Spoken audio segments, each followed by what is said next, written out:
Taste the Daily. నమస్తే నేను దేవి, welcome to story board. ఇటీవలి కాలంలో సుప్రీంకోర్టు క్రియాశీలకంగా మారుతోంది. ఎలాంటి కేసైనా సత్వర పరిష్కారమే లక్ష్యంగా పనిచేస్తోంది. ప్రభుత్వాలకు, ప్రజలకు, సమాజానికి కీలక తీర్పులతో దిశానిర్దేశం చేస్తోంది. న్యాయ వ్యవస్థ ఉన్నత్యానికి తన వంతుగా కృషి చేస్తోంది. దేశంలో సుప్రీంకోర్టుకు అత్యున్నత గౌరవం ఉంది. సుప్రీం తీర్పుతో భిన్నాభిప్రాయాలు రావడం అరుదు. సుప్రీం ఏ కేసులో ఏం చెప్పినా అదే ఫైనల్.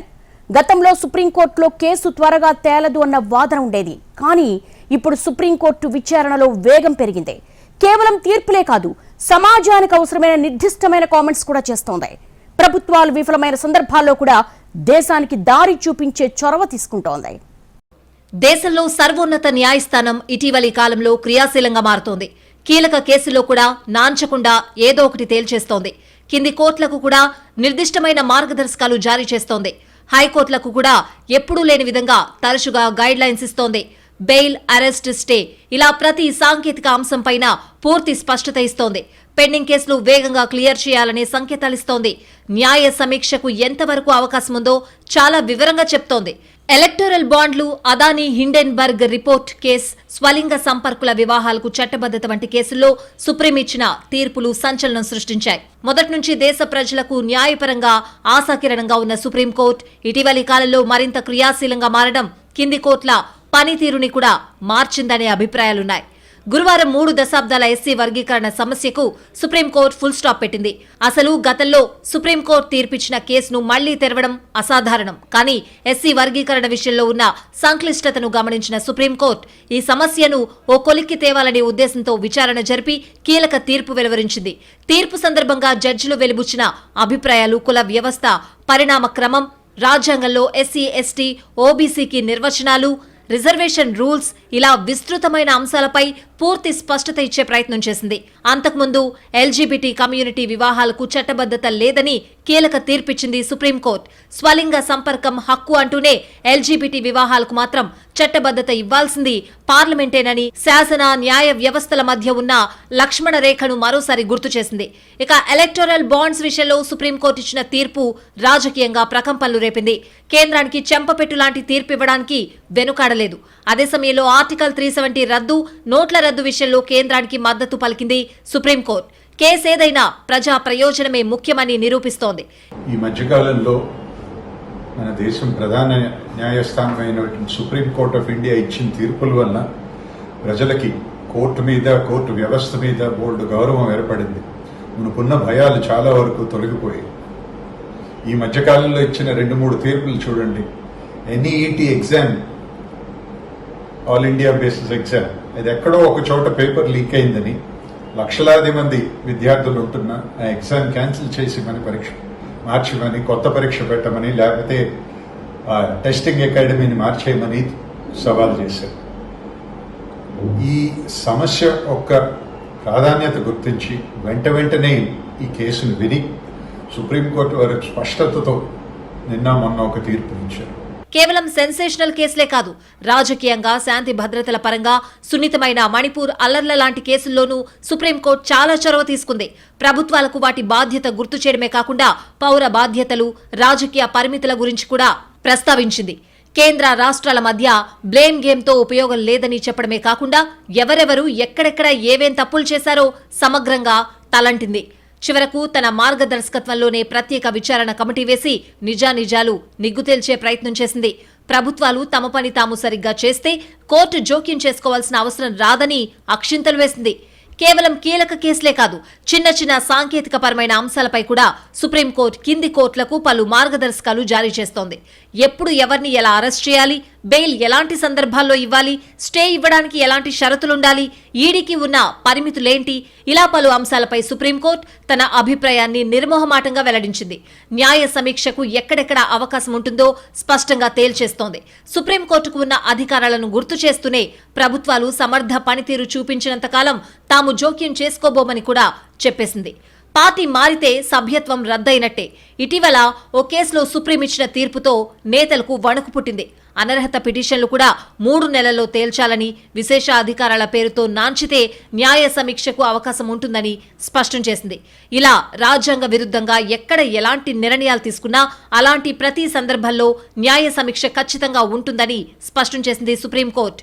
ఇక దేశవ్యాప్తంగా దుమారం రేపిన నీట్ పేపర్ లీక్ కేసుకు సుప్రీం తనదైన శైలిలో ముగింపు పలికింది. లక్షల మంది విద్యార్థులతో ముడిపడిన కేసు కావడంతో అన్ని జాగ్రత్తలు తీసుకుంది. పేపర్ లీక్ ఏ మేరకు జరిగిందో నిర్ధారించి రీ ఎగ్జామ్ అవసరం లేదని క్లారిటీ ఇచ్చింది. భవిష్యత్తులో లీకులు జరగకుండా ఎలాంటి జాగ్రత్తలు తీసుకోవాలో కీలక సూచనలు చేసింది. సుప్రీం చొరవతో లక్షల మంది విద్యార్థుల ఆందోళనకు తెరపడ్డట్టయింది. సాధారణంగా సుప్రీంకోర్టులో కేసులంటే ఓ పట్టాన తేలవు అనేది నిన్నటిదాకా ఉన్న అభిప్రాయం. కానీ ఇప్పుడు సుప్రీంకోర్టు క్రియాశీలత చూస్తూ ఉంటే పెండింగ్ కేసుల్ని వీలైనంత వేగంగా క్లియర్ చేసే ఉద్దేశం కనిపిస్తోంది. కొన్ని కేసుల్ని హైకోర్టుకు తిప్పి పంపడానికి కూడా వెనుకాడడం లేదు. కింది కోర్టుల్ని బైపాస్ చేసి సుప్రీంకు రావడాన్ని సహించడం లేదు. మెరిట్స్ లేకుండా కింది కోర్టులు ఇచ్చిన తీర్పులు పునఃసమీక్షించడం కుదరదని కుండబద్దలు కొడుతోంది. అసలు కొన్ని సిల్లీ కేసుల్ని రిజిస్ట్రీనే తిరస్కరించాలని కూడా నిర్దిష్టమైన ఆదేశాలిస్తోంది. దీంతో సుప్రీంకోర్టులో ఎడాపెడా పిటిషన్లు దాఖలు చేసేవారు భయపడుతున్న పరిస్థితి కనిపిస్తోంది. ఈ పిటిషన్కు విచారణ అర్హత ఉందా లేదా అని సీజేఐ దగ్గర నుంచి జడ్జిల దాకా అందరూ నిశితంగా పరిశీలిస్తున్నారు.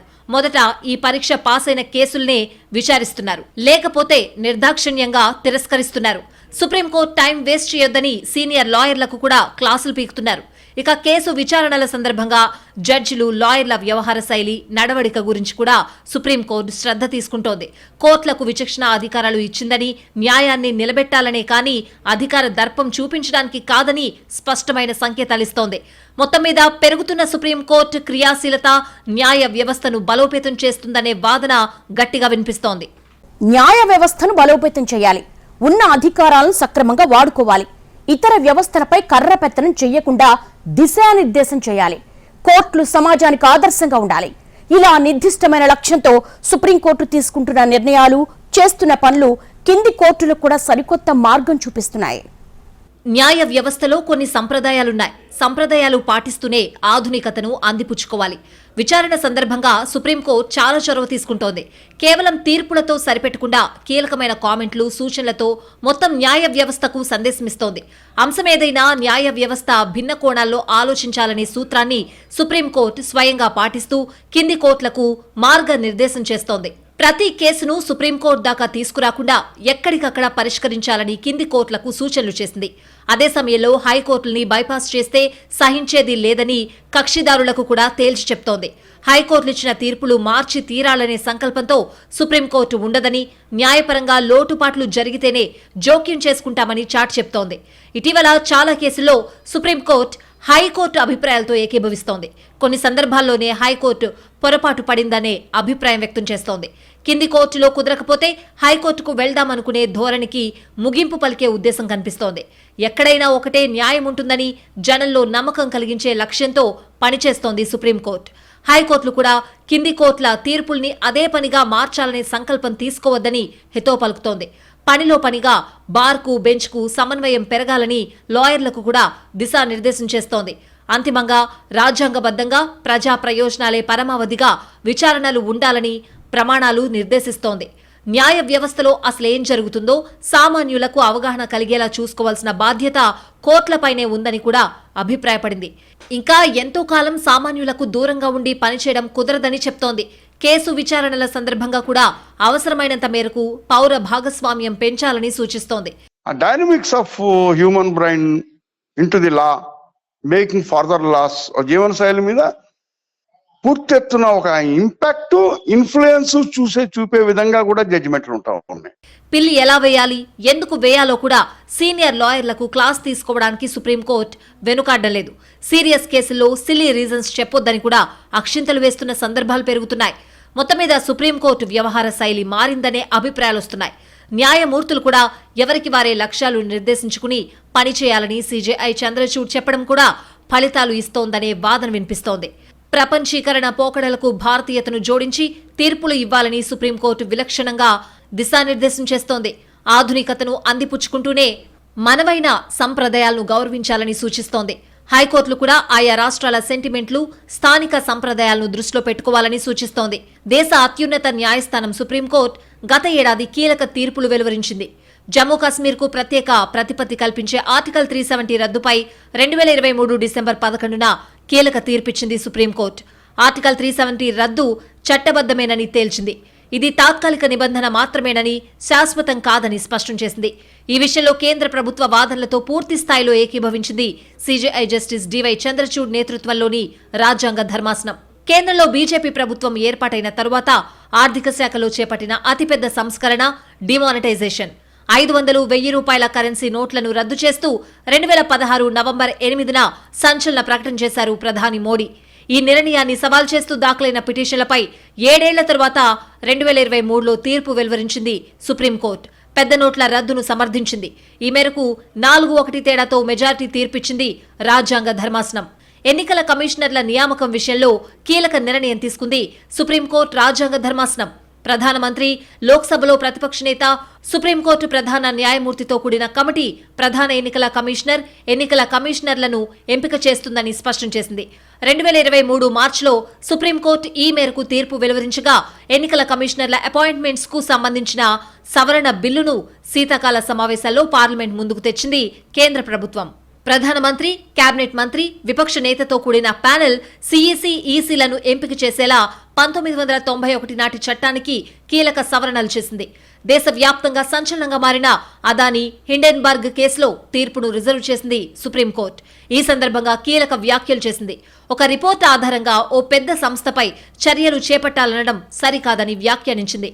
హిండెన్బర్గ్ నివేదికతో పాటు ఆధారాలేమైనా ఉన్నాయా అని పిటిషనర్లను ప్రశ్నించింది సుప్రీంకోర్టు. షార్ట్ సెల్లింగ్ కారణంగా మార్కెట్లు ఇబ్బందులు పడకుండా ఏం చర్యలు చేపట్టారో చెప్పాలని సెబీకి ఆదేశాలు జారీ చేసింది. విద్వేషపూరిత ప్రసంగాలపై తీవ్ర స్థాయిలో ఆగ్రహం వ్యక్తం చేసింది సుప్రీంకోర్టు. దీనిని తీవ్రమైన నేరంగా పేర్కొంది. విద్వేష ప్రసంగాల కారణంగా దేశ లౌకికవాదం ప్రభావితమవుతుందని, శాంతి భద్రతల సమస్యలు ఏర్పడవచ్చని ఆందోళన వ్యక్తం చేసింది. ఎవరూ ఫిర్యాదు చేయకున్నా విద్వేషపూరిత ప్రసంగాలపై కేసులు నమోదు చేయాలంటూ సంచలన ఆదేశాలిచ్చింది సుప్రీంకోర్టు.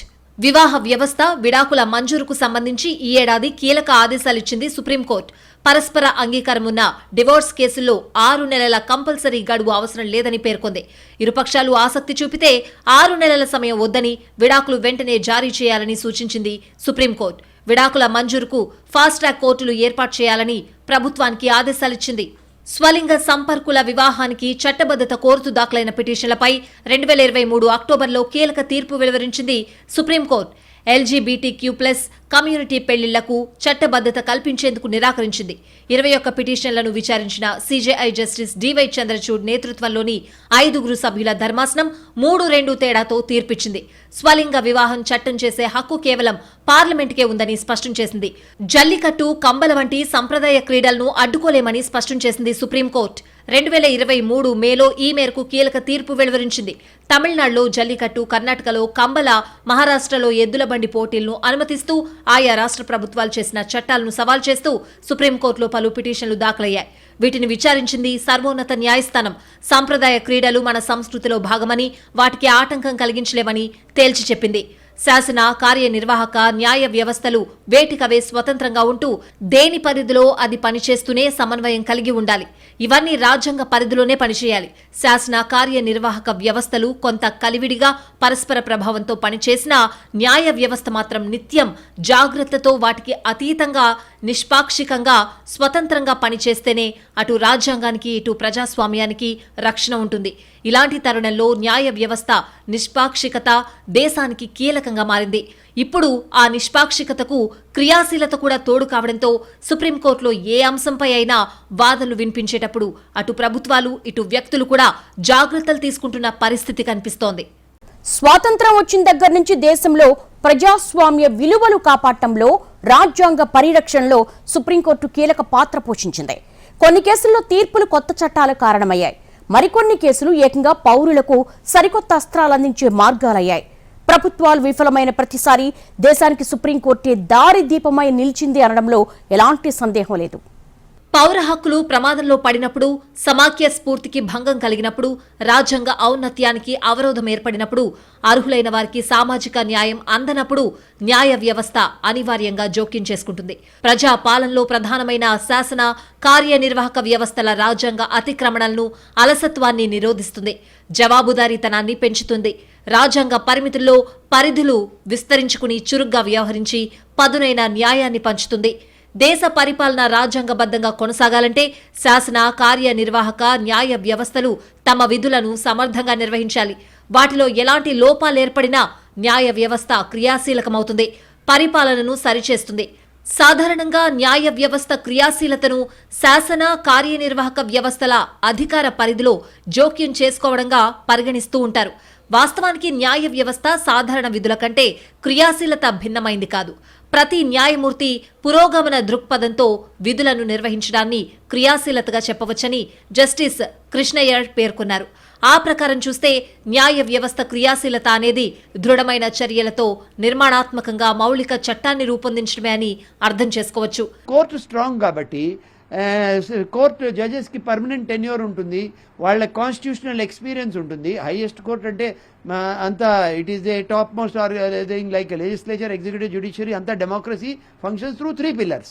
సో ఎక్కడ తక్కువ గ్యాప్ ఉంటే అప్పుడు ఆ జ్యుడిషియరీ ముందుకొచ్చి దాన్ని ప్రాబ్లమ్ సాల్వ్ చేస్తుంది. అది చాలా బాగా చేస్తున్నది. అండ్ మెనీ విషయాల్లో వాళ్ళు తీర్మానాలు చెప్పారు. దేశ విదేశాల్లో కూడా మనకి మంచి పేరు ఉంది. మన సుప్రీంకోర్టు చేసిన దీంట్లో మనం ఇచ్చిన తీర్మానాలు వాళ్ళు కూడా దాని మీద చదివి వాళ్ళని అప్లై చేసుకుంటున్నారు. న్యాయ వ్యవస్థ క్రియాత్మక వైఖరి వల్ల శాసన వ్యవస్థ సజీవంగా ఉండడంతో పాటు సామాజిక, ఆర్థిక మార్పుల ప్రక్రియల్లో కీలకంగా వ్యవహరిస్తుంది. స్వేచ్ఛ, సమానత్వం, న్యాయం లాంటి భావనలను ప్రోత్సహిస్తుంది. సామాజిక పరివర్తనకు కృషి చేస్తుంది. కేవలం న్యాయ నిర్ణేతగా ఉండాలనే సాంప్రదాయ భావనను దాటి అందుకు భిన్నంగా రాజ్యాంగ సంవిధానంలో చోదక శక్తిగా వ్యవహరించడమే న్యాయ వ్యవస్థ క్రియాశీలత అంతిమ లక్ష్యం. దేశంలో న్యాయ వ్యవస్థ క్రియాశీలంగా ఉండాల్సిన అవసరం ఉంది. దీనికి చాలా కారణాలున్నాయి. భారత సమాఖ్య వ్యవస్థలో తలెత్తే సమస్యలు క్రియాశీలతకు దారితీస్తాయి. ప్రభుత్వాల మధ్య ఘర్షణ ఏర్పడ్డప్పుడు సుప్రీంకోర్టు క్రియాశీలకమై చొరవ తీసుకోకపోతే పాలన స్తంభించిపోతుంది. రాజ్యాంగ ఔన్నత్యానికి అవరోధం ఏర్పడినప్పుడు ఖచ్చితంగా కోర్టులు యాక్టివ్ అవుతాయి. ఈ విషయాన్ని రాజ్యాంగ నిర్మాతలే స్వయంగా నిర్దేశించారు. ఇక మానవ, పౌర హక్కులకు భంగం కలగడం, సామాజికంగా, ఆర్థికంగా, రాజకీయంగా వెనుకబడిన వర్గాల వారికి న్యాయం అందకపోవడం, సమన్యాయ పాలనకు ఇబ్బందులు ఎదురవడం లాంటి పరిస్థితుల్లోనూ న్యాయ వ్యవస్థ ఖచ్చితంగా ముందడుగు వేయాల్సిందే. పాలనా వ్యవస్థలో పారదర్శకత, జవాబుదారీతనం లోపించడంతో పాటు పౌర హక్కుల కార్యకర్తలు, పర్యావరణ పరిరక్షణవాదులు, బాలల హక్కుల పరిరక్షణ బృందాలు, సాంఘిక దురాచారాల నిర్మూలన కోసం పోరాడేవారు, మహిళా అభ్యుదయ బృందాల్లాంటివి న్యాయ వ్యవస్థ క్రియాశీలతకు దోహదపడుతున్నాయి. ప్రాథమిక హక్కుల్లోని ఆర్టికల్ 21లో పేర్కొన్న జీవించే హక్కు పరిధిని క్రియాశీలత ద్వారా పెంచారు.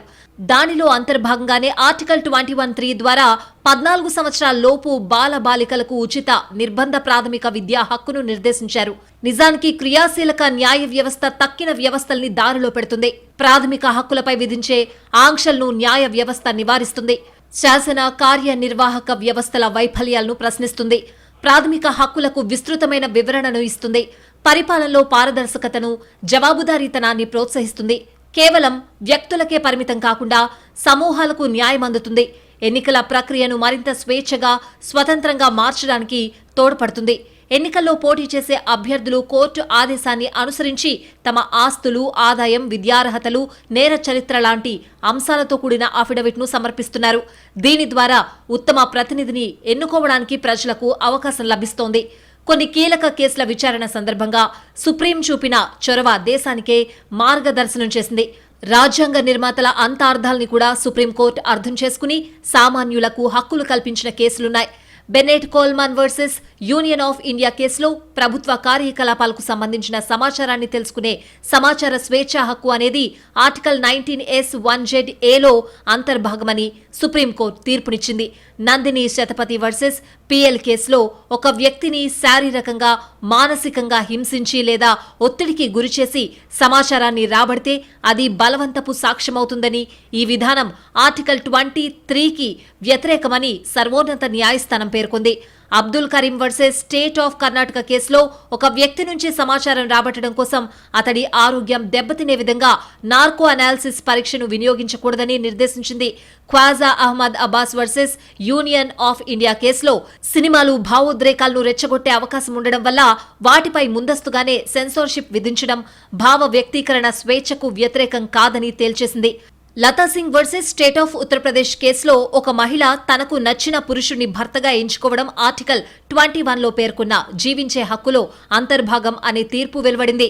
Peoples union for civil liberties versus union of India కేసులో ఆకలి, పోషకాహార లోపాలను అధిగమించడానికి ఆహార హక్కును చట్టబద్దంగా అమలు చేయాలని సుప్రీంకోర్టు ప్రభుత్వాన్ని ఆదేశించింది. Aparna Bhat versus state of Madhya Pradesh కేసులో అత్యాచారం, లైంగిక వేధింపుల కేసుల్లో ఎలాంటి పరిస్థితుల్లోనూ నిందితులు, బాధితురాలి మధ్య రాజీ సాధ్యపడదని కుండబద్దలు కొట్టింది. Supreme court advocates on record versus union of India కేసులో న్యాయమూర్తుల నియామకం కోసం 99వ రాజ్యాంగ సవరణ చట్టం 2014 ద్వారా ఏర్పాటు చేసిన national judicial appointments commission act చెల్లుబాటు కాదని తేల్చేసింది. మనీ లాండరింగ్ నిరోధక చట్టం సెక్షన్ 19 ప్రకారం ఆరోపణలు ఎదుర్కొంటున్న వ్యక్తుల అరెస్టు విషయంలో ఎన్ఫోర్స్మెంట్ డైరెక్టరేట్ అధికారాలపై సర్వోన్నత న్యాయస్థానం చరిత్రాత్మక తీర్పును వెలువరించింది. ప్రత్యేక న్యాయస్థానం జారీ చేసిన సమన్లకు స్పందించి నిందితుడు హాజరైతే అరెస్ట్ చేసే అధికారం ఈడీకి లేదని పేర్కొంది. ఇటువంటి సందర్భంలో ముందుగా కోర్టు అనుమతి తీసుకోవాల్సి ఉంటుందని స్పష్టం చేసింది. నేరాన్ని గుర్తించిన తర్వాత నిందితుడిగా చూపిన వ్యక్తిని పీఎంఎల్ చట్టం సెక్షన్ 19 కింద అరెస్ట్ చేసే అధికారం ఈడీకి లేదని ఉద్ఘాటించింది.